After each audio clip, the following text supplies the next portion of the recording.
mencairkan pupuk Ekopam. Ekopam. Ekopam ini yang pupuk cair. Jadi pemakaiannya ada di sini. Dari dalam setiap kemasan ada dia. Pupuk organik Ekopam. Nah, untuk tanaman-tanaman. Jadi sini tanamannya hampir semua jenis tanaman. Salam Destan Cerdas. Alhamdulillah di sore hari ini kita berada di tepatnya Desa Makmur, Kecamatan Tulin Onsoy atau biasa disebut SP2 gitu ya. Nah, alhamdulillah pada sore hari ini kita akan membuat proses pembiangan untuk membuat larutan biang pupuk organik eco farming yang alhamdulillah sudah termasuk produk yang banyak membantu petani, menjadi solusi bagi petani untuk mengatasi yang sering atau sudah banyak dialami oleh petani, khususnya masalah kelangkaan pupuk dan juga kenaikan harga pupuk. Dengan hadirnya pupuk organik eco farming ini bisa menjadi solusi bagi petani untuk mengatasi kelangkaan maupun kenaikan harga pupuk. Dan seperti yang kita ketahui bahwa pupuk organik eco farming ini cocok untuk diaplikasikan untuk semua jenis tanaman. Dan satu tube ini kita akan larutkan di dalam air. Nah, ini berupa air 1 liter.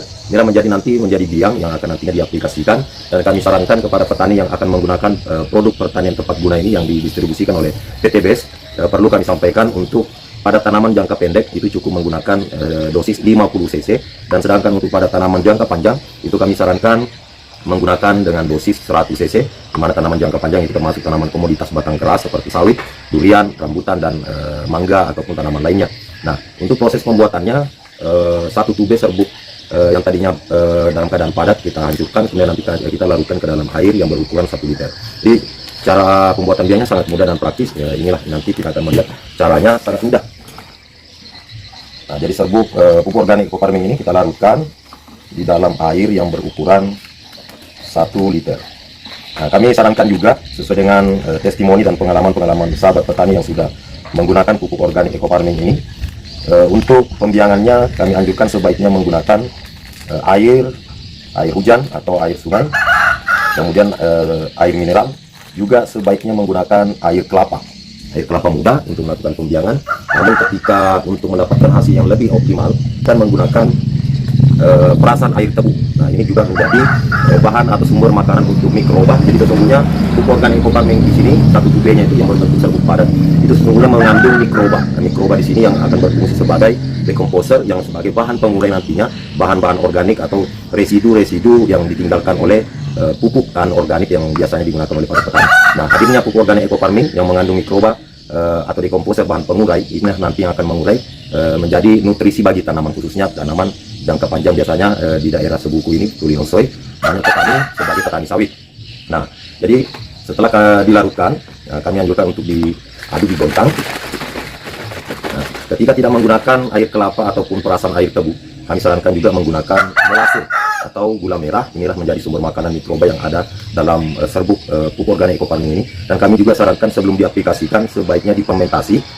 Kemudian cara pengaplikasian perlu juga kami informasikan kepada sobat tani, khusus tanaman jangka pendek atau penyemprotan pada media tanaman, kami sarankan tidak terlalu banyak menggunakan dosisnya, apalagi yang sudah difermentasi beberapa hari. Semakin lama kita fermentasi semakin baik, karena pertumbuhan ataupun perkembangan mikroba yang ada di dalam larutan biang ini semakin banyak. Jadi kami anjurkan lebih fokus kepada media tanahnya, karena memang sifatnya pupuk organik eco farming ini merupakan pupuk yang berfungsi sebagai nutrisi tanaman, restorasi kesuburan tanah. Jadi kami anjurkan larutan biang yang sudah difermentasi beberapa hari, dan disarankan fokus pada penyemprotan ataupun penyiraman pada tanah. Jadi yang biang organik yang sudah dilarutkan seperti ini, kami sarankan untuk baik secara penyemprotan ataupun penyiraman itu pada media tanahnya. Namun ketika kita membuat pembiangan yang baru saja kita lakukan seperti ini, bisa disemprotkan pada media tanaman atau berupa daun ataupun buah. Tapi yang sudah difermentasi, kami sarankan fokus kepada media tanahnya saja, karena mikroba yang sudah difermentasi ini sudah begitu banyak, bertambah banyak. Itu biasanya klorofil ataupun daun yang ada stomata pada daun itu tidak mampu menampung adanya banyaknya mikroba yang terkandung dalam bahan organik eco farming. Insya Allah sudah banyak testimoni yang kami share kepada sobat tani. Alhamdulillah sudah banyak petani yang merasakan manfaatnya, dan seperti slogan ataupun dari keunggulan pupuk organik eco farming ini, selain mengatasi kelangkaan pupuk, juga membantu petani dalam hal menghemat biaya pemupukan, juga bisa mempercepat masa panen, meningkatkan kesuburan, dan bisa memaksimalkan kualitas produksi pada tanaman, khususnya tanaman sawit. Jadi ini juga merupakan salah satu keunggulan pupuk organik Eco Farming. Selain bisa menghemat biaya pemupukan, juga bisa menghemat tenaga, karena satu tube ini yang sudah dilarutkan menjadi 1 liter bisa menjangkau sebanyak 50 sampai 60 pohon untuk pengaplikasi yang pertama. Sedangkan untuk siklus pemupukan kedua, 1 tube 1 liter ini bisa menjangkau 100 pohon atau bahkan 1 hektar. Jadi kami sarankan jangan ragu menggunakan pupuk organik Eco Farming, karena ini sudah banyak dibuktikan dan dirasakan manfaatnya oleh petani. Tidak ada cara lain untuk membuktikannya selain menggunakannya. Insya Allah lahan subur, petani makmur dengan pupuk organik Eco Farming.